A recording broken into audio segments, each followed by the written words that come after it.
సామలకోట తహసీల్దార్ కార్యాలయంలో అఖిల పక్షాల సమావేశం జరిగింది. రానున్న టీచర్స్ ఎమ్మెల్సీ ఎన్నికలకు సామలకోట మండలంలో పోలింగ్ స్టేషన్ ఖరారు చేసే నిమిత్తం ఈ సమావేశాన్ని నిర్వహించారు.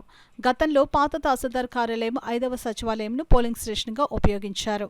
ప్రస్తుతం అది కొంత శిథిలావస్థకు చేరినందున దాని స్థానంలో కొత్తగా ఎంపీడీఓ కార్యాలయంలోని హాలును ప్రతిపాదించడం జరిగింది. ఆ ప్రతిపాదనకు హాజరైన అఖిలపక్ష సభ్యులందరూ తమ అంగీకారాన్ని తెలియజేసినా కలెక్టర్కి ఆ విధంగా ప్రతిపాదనలు పంపించడం జరుగుతుందని సామలకోట తహసీల్దార్ తెలిపారు. టీచర్స్ ఎమ్మెల్సీకి సంబంధించి అఖిలపక్ష సమావేశం ఏర్పాటు చేస్తుంది.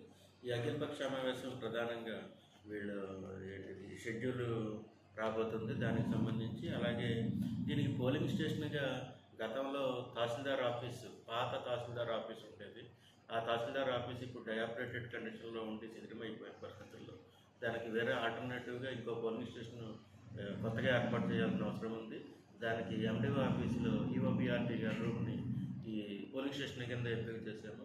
ఇలా ఎంపిక చేసిన విషయం చర్చించడానికి అఖిలపక్ష సమావేశంలో ఏర్పాటు చేసి వాళ్ళ దృష్టిలోకి తీసుకొచ్చి వాళ్ళ దగ్గర నుంచి అప్రూవల్ తీసుకోవడం కోసమని ఈ సమావేశం ఏర్పాటు చేయాల్సి జరిగింది.